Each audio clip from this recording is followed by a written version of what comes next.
as cold as the grave.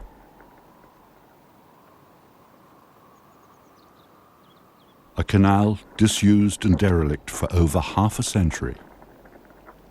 The grave's a fine and private place, but none, I think, do there embrace.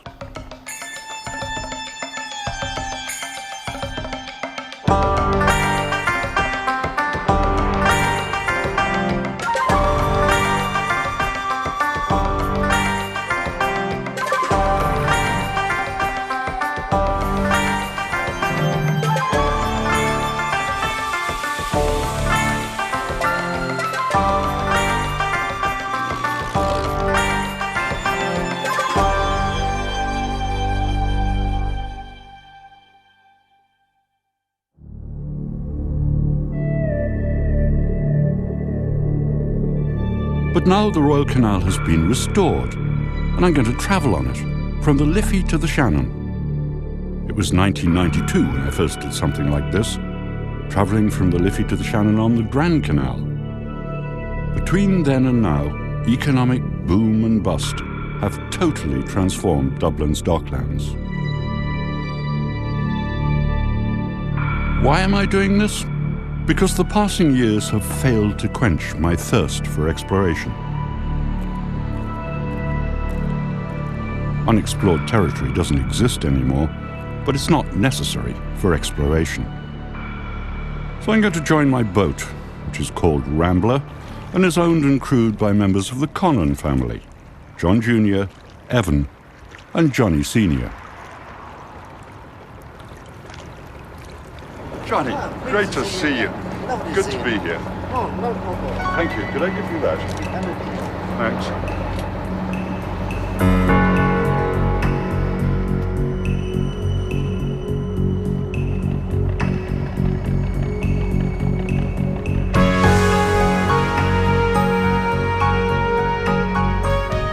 There is another purpose to this journey.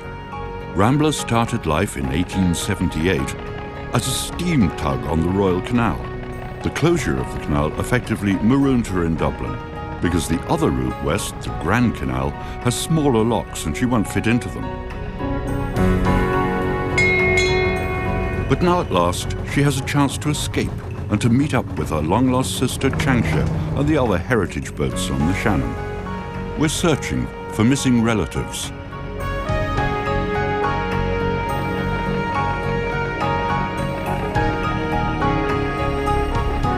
It's going to be a difficult journey. Rambler is very large and not very maneuverable, and she demonstrates this right from the start.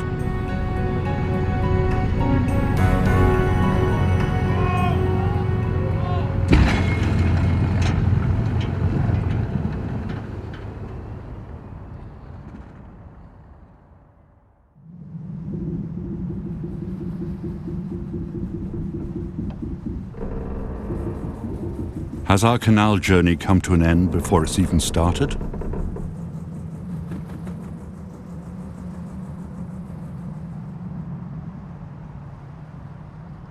There is damage, but it's not terminal.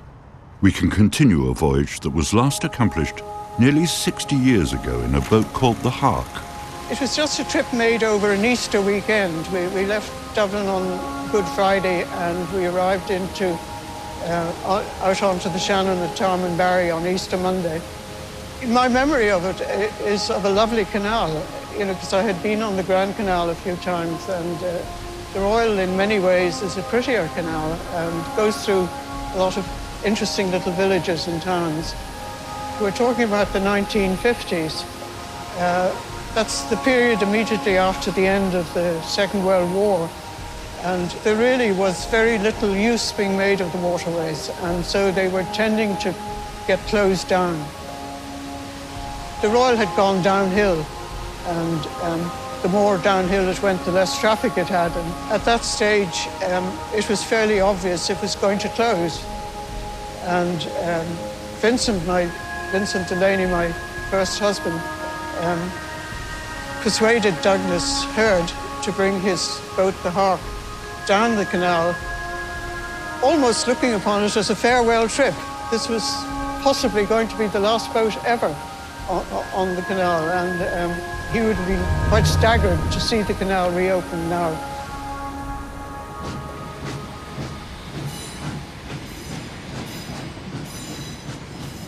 But at present, it feels as though the reopening of the canal is more theoretical than actual. We're close to Sheriff Street, in a landscape dominated by railway yards, and we're battling for every metre of progress. Rambler needs water over a metre in depth to stay afloat. Along here, there are many spots where there just isn't that much. Instead, there is a lot of weed and a lot of rubbish. Then there's Effin Bridge, a rail bridge that has to be lifted to allow boats to pass underneath. Effin Bridge isn't its real name. It's a name used by frustrated boaters when it fails to lift. Last time we tried to start this journey, we were stuck here for a fortnight.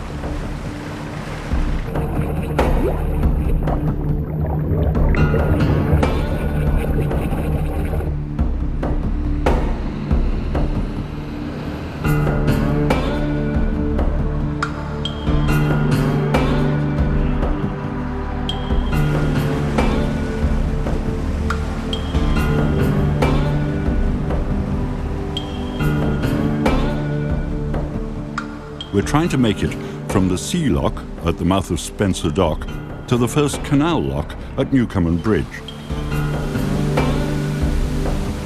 That's a distance of a little over 1 kilometre. It's taken half a day.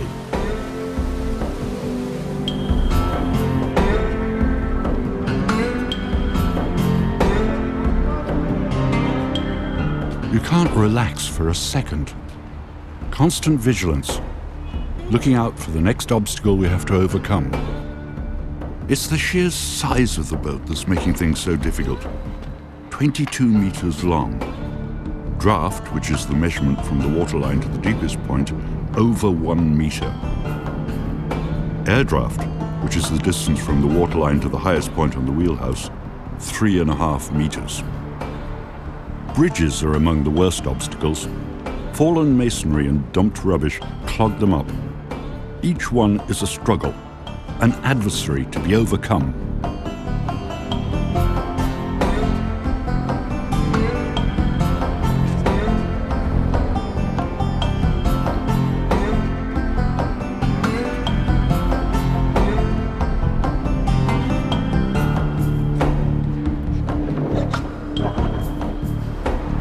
What sort of depth?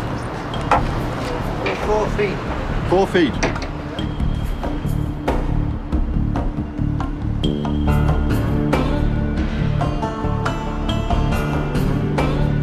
This canal was built for horse-drawn boats.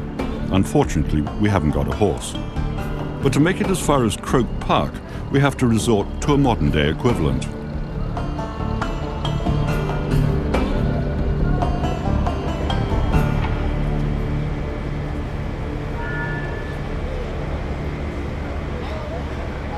Everything's unpredictable and unexpected, except, of course, the weather. And Brendan Behan's song is an earworm in my head. A hungry feeling came on me stealing, and the mice they were squealing in my prison cell. And that old triangle is when jingle. This is Behan area. He was born quite near down the road, and of course he wrote the song along the banks of the Royal Canal. To begin the morning, the screw was bawling. Everywhere he went, his key to entry was his wit. He landed in Spain and they said, "What event would give you most pleasure here, Mr. Behan?" He said, "Franco's funeral." And he was put in the plane and sent back. He landed in America and the police come up and say, "Do you always have a police escort, Mr. Behan?" "Yes, but I'm usually handcuffed to them." As he lay there weeping for his girl Sal. And there was a funeral in Glasnevin, and Brendan was at the funeral, and the 2 policemen were there who saw him, were going to arrest him for being in the IRA, and Brendan pulled out a gun. They pulled out their guns, and Brendan fired the gun and then ran. and was hiding in Mountjoy Square for about 10 days before he was caught. The Joy, where Brandon did time, can actually be difficult to get into. That was the best thing that ever happened to him, because he met in there a wonderful Irish school teacher, native speaker called Sean O'Brien, who taught him Irish. So he was really going into not only a prison, but a sort of a Shanakee's paradise. And when he came out, it wasn't a criminal experience, it was an artistic one. And the old triangle, it went jingle jangle along the banks of the Royal Canal.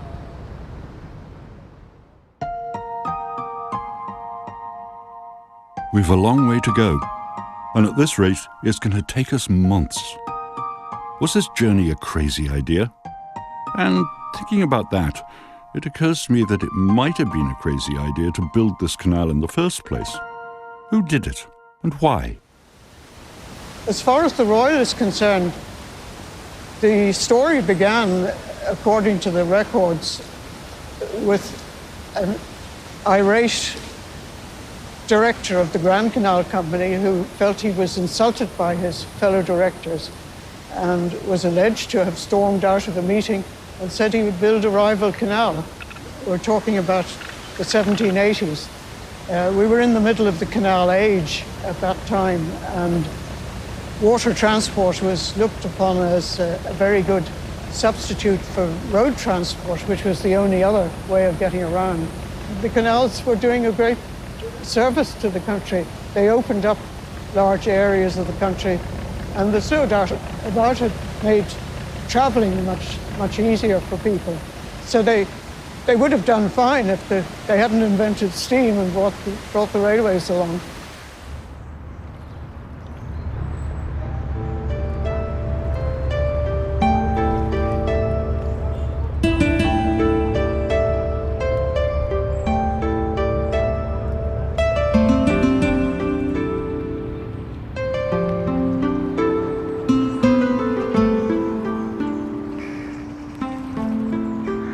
I'm going to take a short break, get on my new electric bike, and search for the last resting place of another cyclist.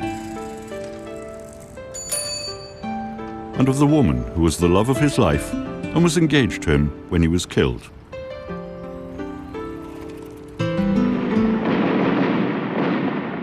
The canal is skirting Glasnevin Cemetery.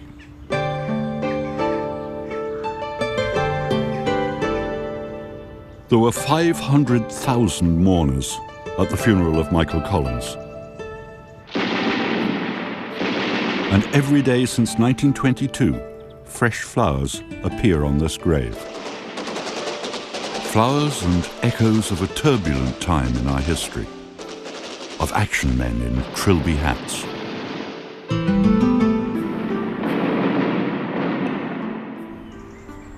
This graveyard has a million stories in it.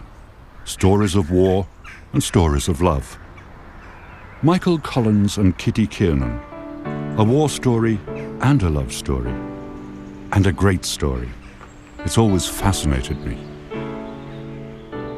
She was pretty and vivacious. He was rather handsome and a political and military genius. In May 1917, he and fellow revolutionary Harry Boland stayed in her parents' hotel. They both fell for Kitty. She chose Michael over Harry. They were due to be married in the autumn of 1922, but on August the 22nd, Michael Collins was killed in the ambush at Bale-na-Blau. He was 31. She was heartbroken.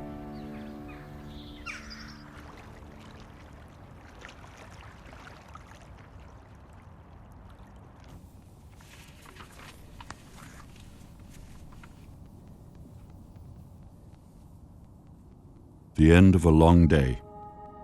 In the 1950s, the Hark did the whole trip from the Liffey to the Shannon over a long weekend. After all our work, we haven't even got out of Dublin. If things don't improve, we'll never make it. The death of an adventure. There was something fitting about visiting a graveyard. But at my back, I seemed to hear Time's winged chariot hurrying near.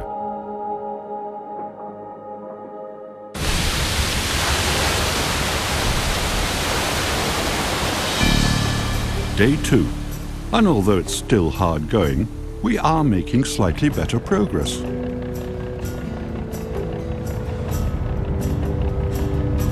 The boat seems titanically large, dwarfing the waterways trying to navigate. But we're moving forward.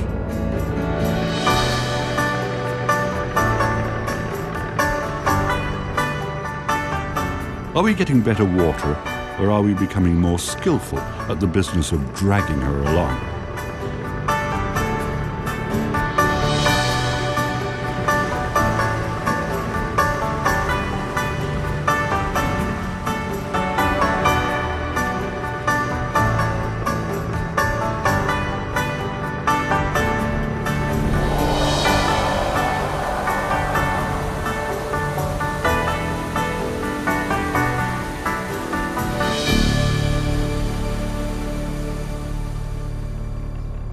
And now, for the first time, we managed to glide slowly through a bridge without getting stuck.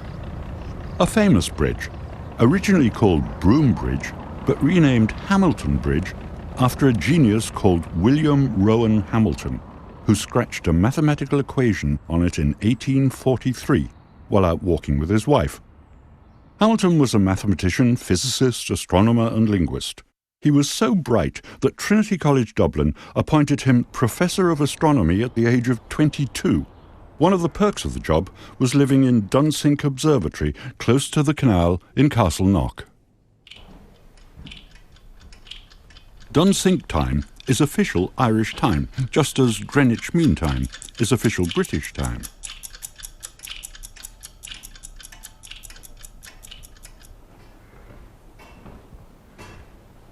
In early Victorian times, Ireland was a world leader in science and the making of scientific instruments, like this one.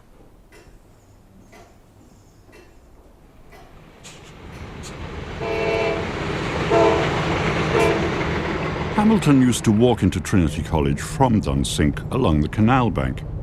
A flash of insight that founded quaternion mathematics occurred during this walk, and he carved the equation into the bridge with his penknife in case he forgot it. Quaternion mathematics involves calculations in 4 dimensions rather than 2, and I don't understand it. But I'm told it's very important and used today in areas like spaceflight and computer gaming.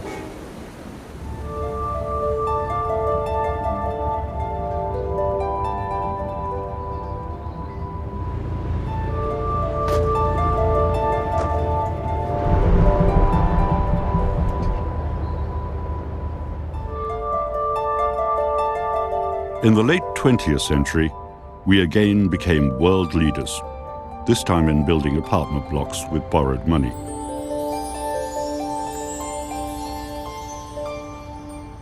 We finally reached Ashtown and a pretty canal harbour, and I'm going to jump ship again to meet up with an old friend.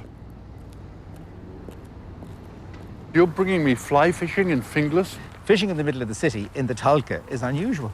But let me explain to you why I'm bringing you to the Tolka.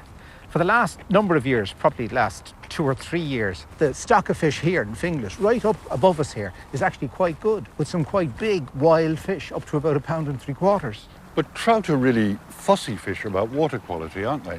Well, in the last number of years, I've certainly noticed that the clarity in particular of the water here in the Tolka has improved no end. That water used to be kind of greyish-green and very opaque. But look, you can actually see the bed of the river there without a problem. And you can see the clarity and you can see right down to the bottom. So it's made quite a difference.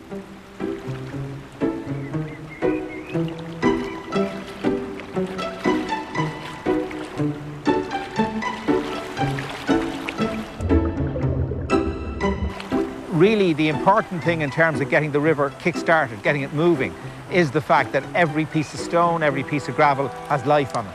So as it starts to emerge, and it is re-emerging, suddenly it comes to life and suddenly it begins to really pump out the food, and that's what makes the difference.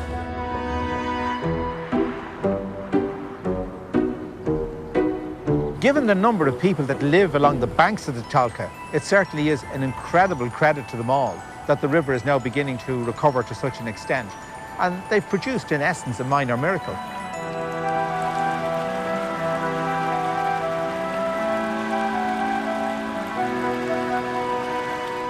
Do you like fishing little rivers like this? Oh, these are my pleasure in life. They're very intimate, Dick, to fish, because you're actually searching for individual fish. You're not just fishing blindly into a mass of foaming water.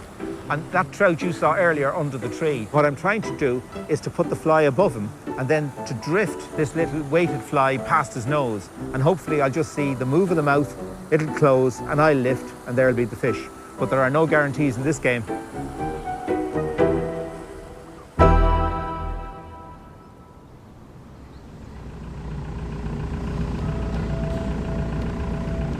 But we didn't catch anything. Though we might have done if we'd managed to lose the film crew.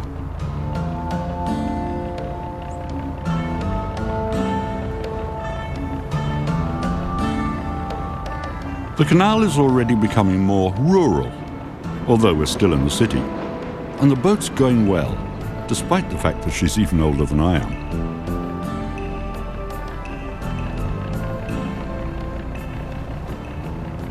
The Rambler was one of the two boats that carried cargoes as well as towing other barges themselves. The Rambler has a counter stern, which was used with tugs very often. The counter stern meant, first of all, that the propeller was deep in the water at all times, giving a good grip on the water, which is good for towing. And secondly, if a tow rope was dropped overboard, it would fall clear of the propeller. The Rambler therefore could tow by itself and probably had a hold forward in which to carry up to 30 tons of cargo. We're guessing a bit with what the Rambler would have looked like, but almost certainly you would have kept the cargo up the front and all of the steamworks at the back. In the 1830s, 40s and 50s, there was a lot of debate about what exactly you could do to make Ireland prosperous, something that may find an echo today. One of the things that did seem to provide a way for Irish people to make a living was in food exports. And it was the canals that enabled those food exports to reach the ports from which they were carried to Britain. And the livestock trade and all of the Irish agricultural export trade that we have today really dates back to the time of the canals. So it's nice to have a few old reminders of those days and reminders of what was really important in the Irish economy. Yes, nowadays people are always trotting out phrases like, "The agri-food sector is vital to our economic recovery." Not too different from the 1830s, 40s and 50s. But one thing that is different along here is the view. We're entering a concrete landscape, an incoherent jumble of exhibitionist engineering. The canal age, the railway age, and the newly triumphant age of the road, all converging on each other. And here, right in the middle of it all, is one 200-year-old structure, the only landmark when Ruth Delaney cruised through in the Hark in the 1950s. The Royal Canal went from boom to bust and is now making a tentative recovery. There are metaphors here. It's obvious how times have changed, and mostly for the better. You can see what we've come from. Maybe as we travel on, we'll get some sense of what the future holds in store.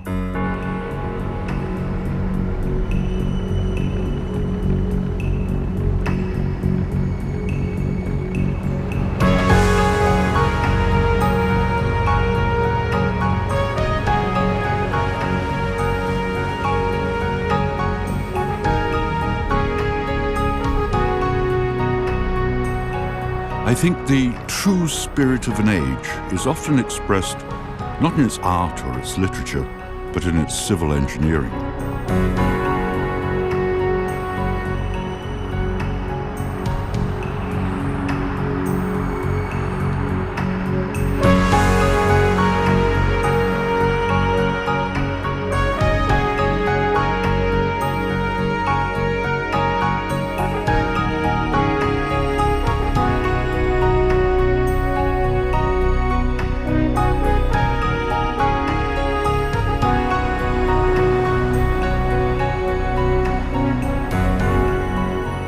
already this is proving to be a revealing journey. But there's still a long way to travel.